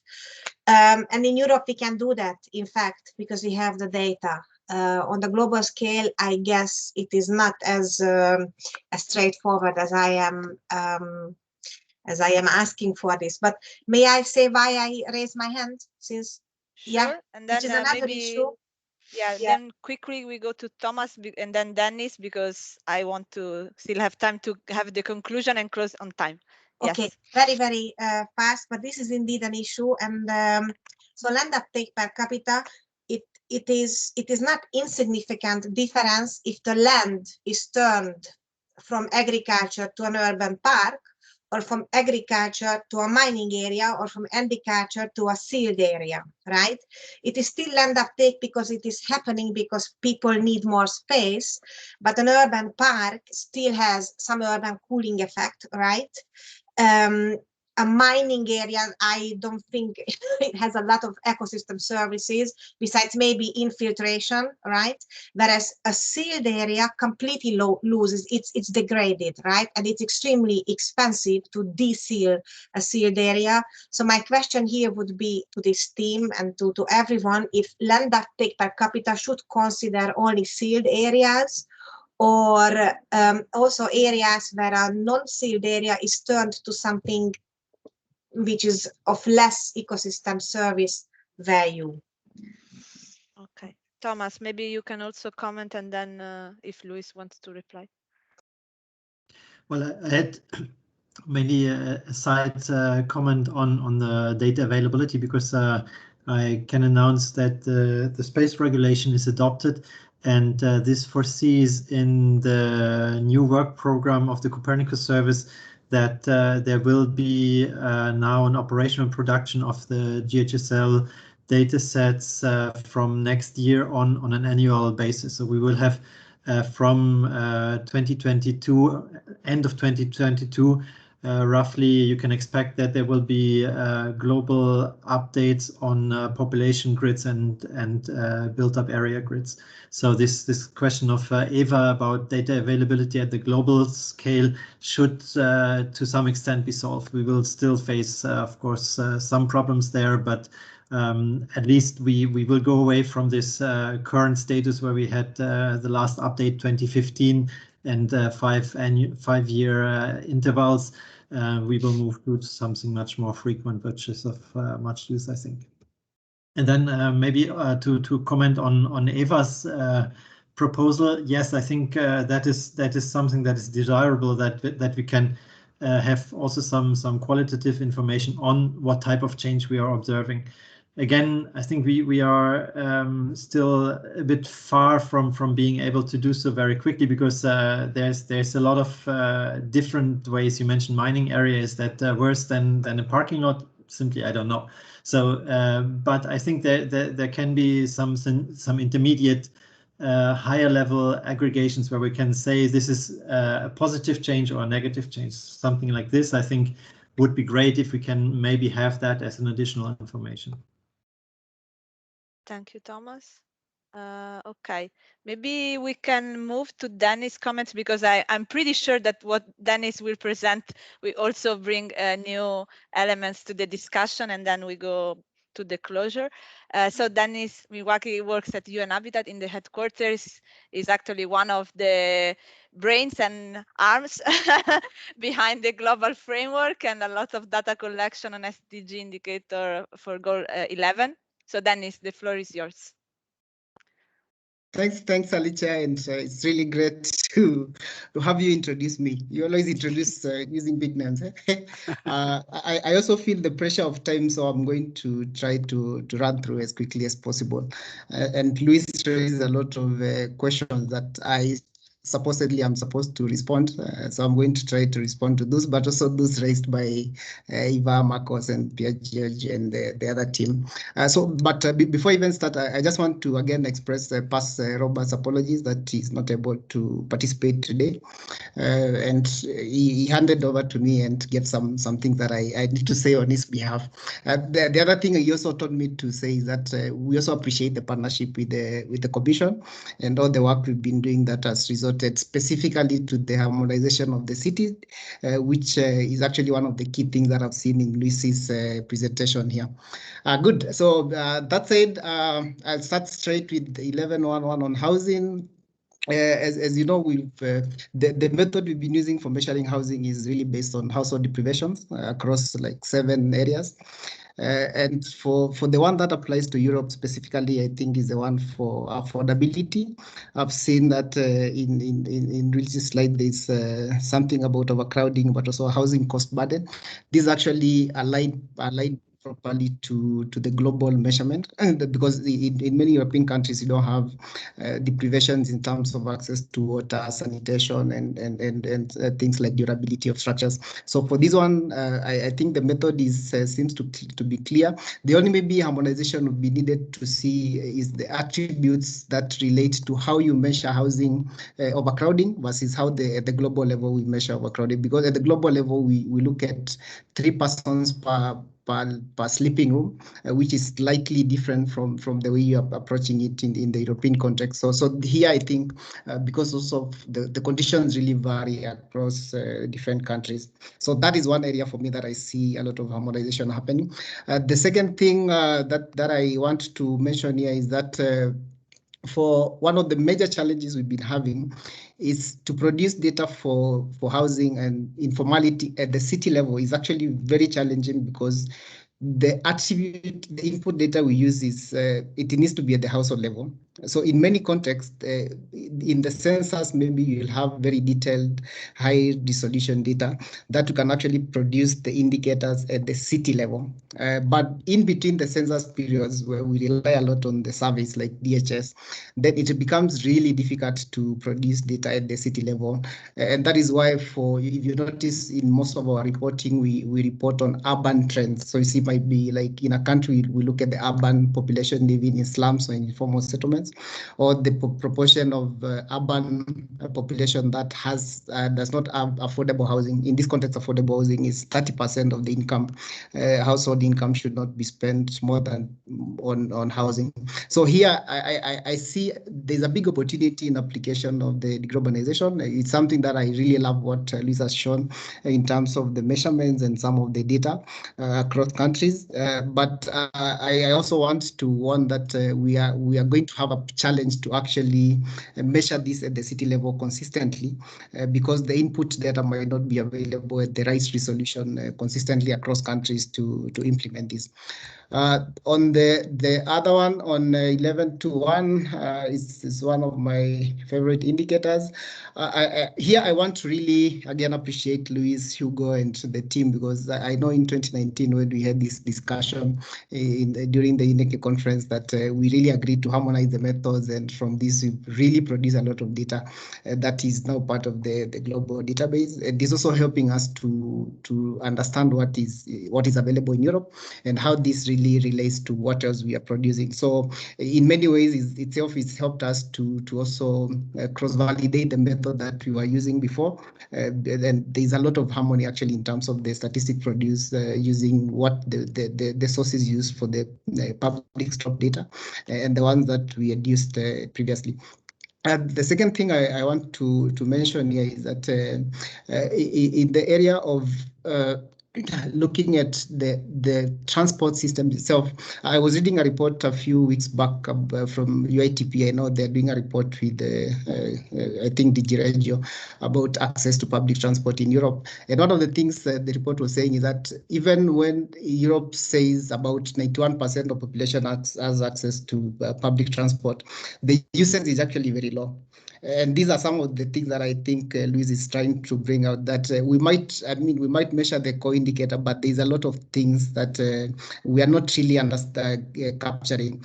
And for this one, my response is that we need to have a starting point for sure. And there are a lot of indicators don't really respond to the target itself within the SDGs. And some of this additional data really starts to drive us towards that direction to fill the gaps that we see, and also linked to policy. I liked what Pauline said at the start, that it is not really just about data, it's how this data helps us to start understanding what is happening and also what kind of investments are needed at the end. So starting point is really good to look at where the stops are, and then from there we want to get all this other additional information. Actually, in the updated metadata, we have now an updated metadata that was published in February this year, that we integrated a lot of the things that we discussed when I was last in Brussels. I know I was with you, Alicia, and we had this discussion actually. So part of the actions from that meeting was actually a number of the things that we discussed have now been captured, including also reference to the globalization itself as the recommended approach to defining the analysis unit, that is the city and urban area. You'll notice maybe one of the things Luis might have missed in the metadata document is that we actually have some suggestions on the measurement for the frequency of service. And for this one, it was based on discussion from the expert group meeting, the people in the transport sector. They recommended to use a 20-minute waiting time. And I think there's really a big challenge here, because it's either use waiting time or the departures.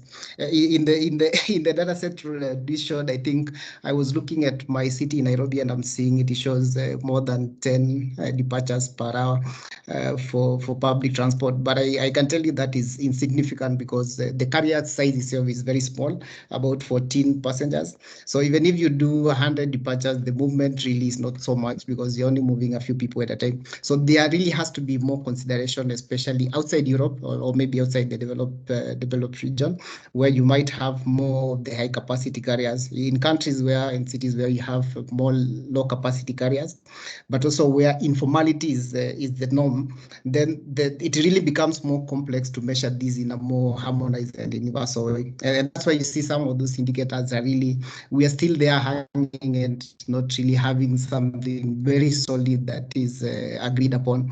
Otherwise, these are considerations. We are planning to have maybe another meeting, expert group meeting towards the end of this year, to discuss some of these things and how this get incorporated into the overall measurement. But overall, I'm happy, I think, with the suggestions. With the thresholds, for me, I am not convinced that we can really simply classify this into these categories. I think there is a lot more that really needs to go behind all this than just classifying into high, medium, and low departures or frequencies. So that is definitely an area of more discussion into the future. Then I'll go to 1131. I'm very happy that Luis is happy with 1131. I've seen a lot of positive things. Actually, apparently this is one of the most famous indicator. I like to call it the favorite indicator of the EO community and people working in geospatial data. I don't attend any meeting, and I don't have a lot of more than 5 references to this indicator. I think, of course, because it's easy to measure in many ways, and also there are a lot of already input data that is available for it. So I'm really happy that last year we were able to make a lot of changes to this indicator. We've had many discussions, not just with the EU colleagues and teams, but also with other partners globally. And what the agreement was really, we needed to make some changes to this indicator. One, to remove the natural logarithm that was used to measure the land consumption rate, because of course land consumption doesn't happen as population growth rate, and also to also incorporate the component of the land consumption per capita, which I'm I'm happy to see that now this is really easy to measure from at least from the feedback I'm seeing from colleagues. So this is something that really makes me happy that the efforts I put last year to have this revised and approved by the IG SDGs was really something that bore fruit and is going to help us to subsequently monitor this in a better way. Now, the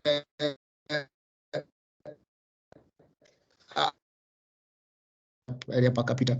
I'd say that I'm not convinced that we need to have this because we already have the measurement for the built-up area per capita. So if we have built-up area per capita for 2 years, it's straightforward that we can really look at it and maybe see the difference in that period. So adding another indicator to another third secondary indicator to the metadata is going to be too complex, in my view. And unless we expound this in the detailed step-by-step documentation that accompanies the metadata, it would be really interesting to maybe start there to show how this has value. Then subsequently, as we produce the data, then if it's something that we still feel we need to add, then we can always maybe add it to the metadata. Adding things to the metadata is really a complex process, and we have to also show that there's actually data available for this thing that we want to add. And this is, of course, is the process that we follow. So for me, it's food for thought that for now we can use the difference because we already have built up area per capita. If we use the difference in different time periods, then we can be able to capture that. And to the 1162, I don't want to get into it because we don't have any custodianship over this indicator. But for my personal work, I know that what Luis proposes is very nice. Is the mix of sensing and sensors is actually sort of the best approach to do it currently, and I definitely also go for this one. But these are my personal sentiments, so by no means do they represent WHO views.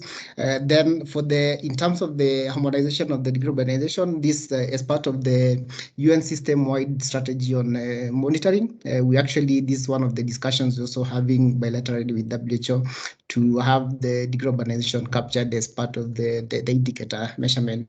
So hopefully I will see some changes over the next year. And finally, to the most troublesome one that Luis mentioned, it's interesting because I also love this indicator. Actually, I love this indicator because it has so much connection to real life implications in terms of the actions that are needed to promote sustainability. And I don't put this breakdown of the components better than Luis put them in terms of the streets, the urban green areas, and also the car-free. Now, the only thing that I have to warn about is we should not separate urban green areas from the open public space because we start shifting from the focus of this indicator. There are measurements for green areas. So we have, like, for example, as part of the urban indicators program, and also as part of the new urban agenda, we have indicators on green area per capita. For the SDG, it's really about open public space. So open public space is really includes the green areas. It is not just about the green areas, it's also the areas that are not green, and they're also not street sections. Sometimes you can have a park that is not necessarily green, or you can have like a lot that is not necessarily green, or part of a small neighborhood, maybe recreational area. So we need to be careful not to really shift from the focus of this indicator towards green. Green could be a different measurement. It's certainly something that we are already measuring as additional indicators, but it's not really the main thing that needs to be measured for this. Now, having said that, I also want to say I know we love to automate things and to utilize the power of EO and big data and related, but unfortunately, this indicator requires a lot of human interaction and interface, and to capture a lot of the species, because they also have a lot of value in terms of the role they play at the local city level. Then we also need to have a lot of engagement with those species, either from our analytical human, maybe sieving and analytics, or even having these discussions with the local communities to understand which species they actually use or which species are available to them. And I know this is an area where we've done a lot of work. Alicia is part of this in many cases to develop the activities under the public spaces program, and this really deals with a lot of local guidelines on how to measure and identify these spaces, but also their usability. Because I mean, I've had a lot of discussion about these spaces being there, but whether they are usable or they really serve the purpose they are designed to serve, that's a completely different story. So we need to move really from the first step, and for this indicator is really just to identify the spaces, how much area they have. One of the things we are doing, like to show distribution, is the distribution itself. The first thing is to actually show in a map. When you show in a map, for example, the location of these spaces and the service areas using the 400 meters walking distance, it actually already shows you which areas are served and which areas are not served. And that I think it was Aldo was asking about policy. That already is something that tells you something about what decisions and policies really need to be made. So the other thing we've been doing is we're looking at, if we have these service areas and we create, say, a grid of 1 square kilometer, we can look at which grids are not serviced by or are not within reach to a specific open public space. Then that again ties directly to the kind of actions and decisions which needs to be made. So this, in my view, addresses, I think, quite a number of the things that Luis had highlighted about the share. Now, the other thing that I think, Luis, you mentioned is about the denominator for this.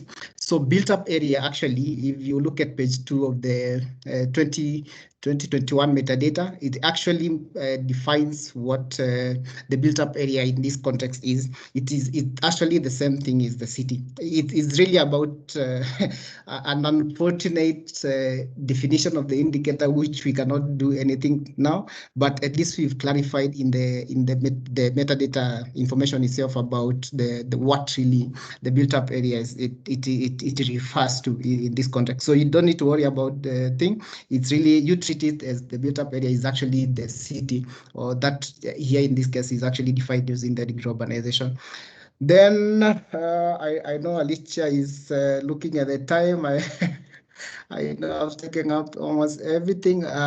Yeah, about I think Lucy mentioned something about also the difference in terms of the access, the distance or time, and the what is used in the EU and what we use.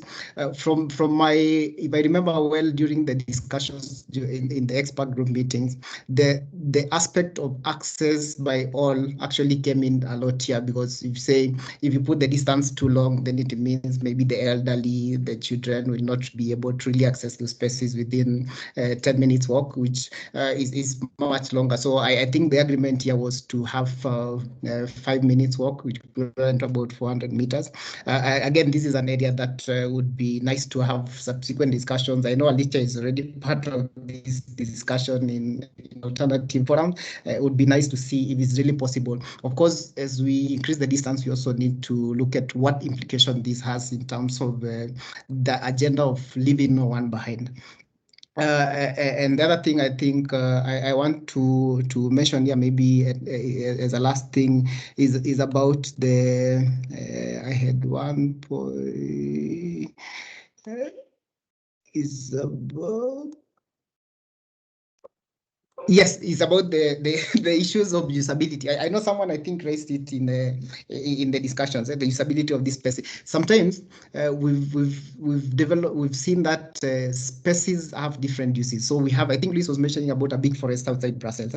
So this, we have actually one of the guidelines that UN Habitat has. It classifies open spaces into 4 categories. Starts with like tiny spaces, they are called pocket spaces, all the way up to metropolitan spaces. So all these play different roles, and they have also guidance on the areas that are assigned to it. Like for a pocket space would be 0.03 hectares also.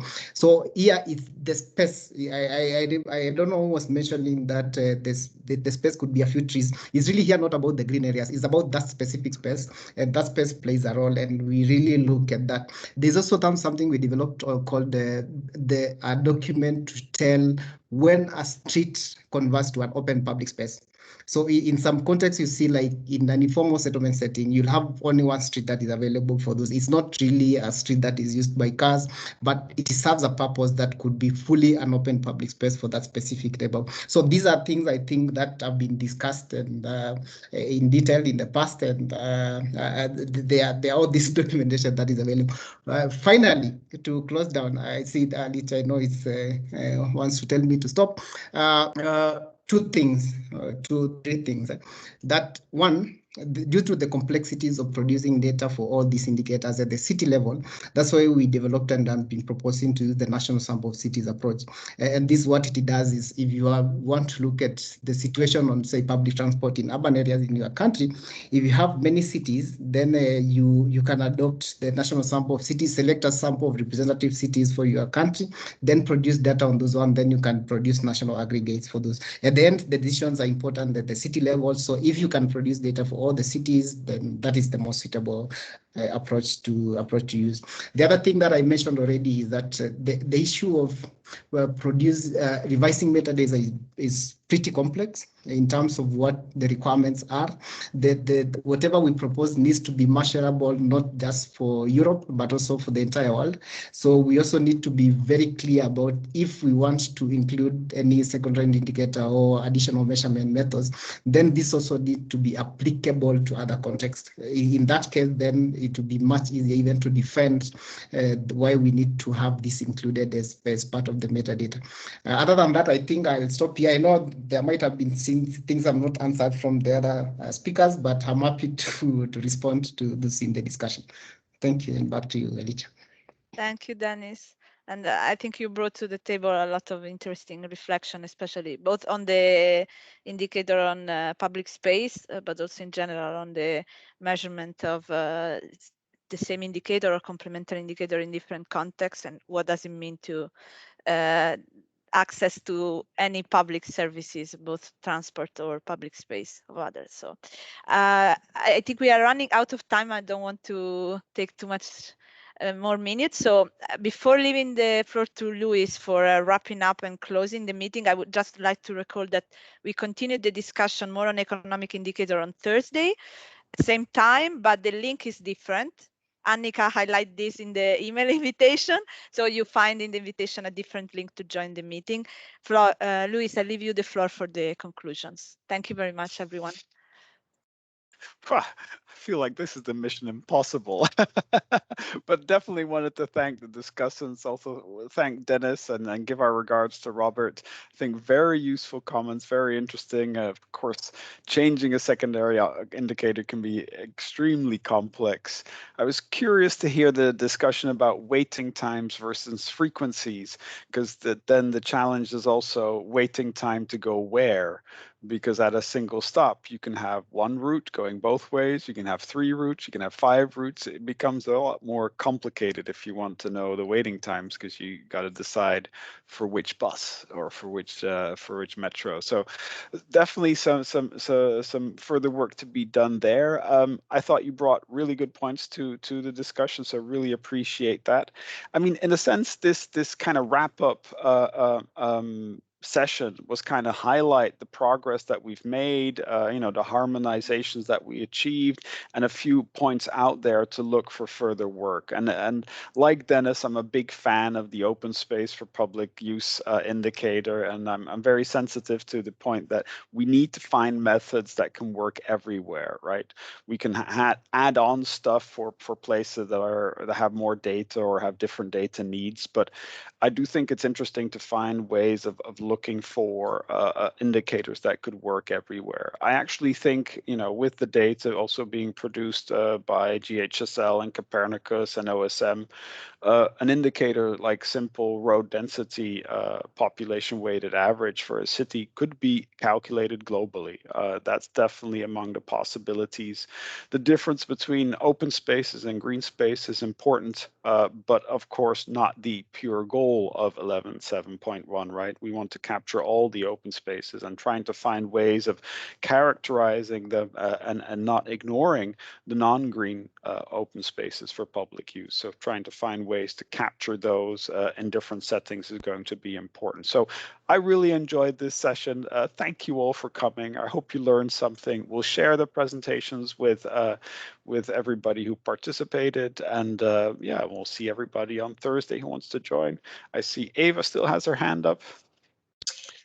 Just a very, very short remark, because I also need to go. I enjoyed it so much that I think we should do it more often, because we do learn a lot from you guys. I mean, we are we are experts in analyzing the data, but I think what is even more important is to be able to pose the right research question, right?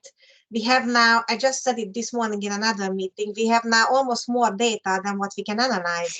It is really, Louis, when I did my PhD, we were 24 people for one satellite image. 25 students wanted to analyze one image.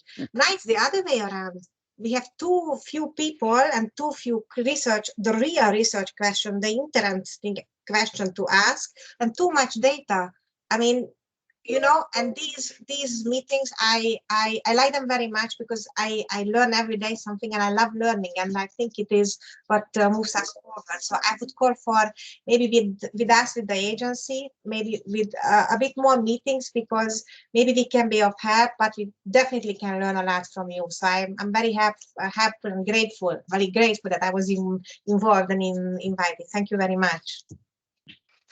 Oh, my pleasure, Ava. It was fun to have you here too. And it's definitely not the last one. As I said, we'll have another one on Thursday, and we're still planning some more later in this year or next year, and also discussing whether we can extend that cooperation, because I do find it very fruitful to have this global exchange between different parts of the world and different organizations and different users and different levels of government. I find it really inspiring. So I'm glad you enjoyed it too. With that, thank you all for being here, and hope to see you soon. Bye-bye. Have a nice day. Thank you. Thank you, everyone. Bye. See you Thursday. Thanks. Until Thursday. Bye, everybody. Goodbye. Thank you, Dennis. Bye, Dennis.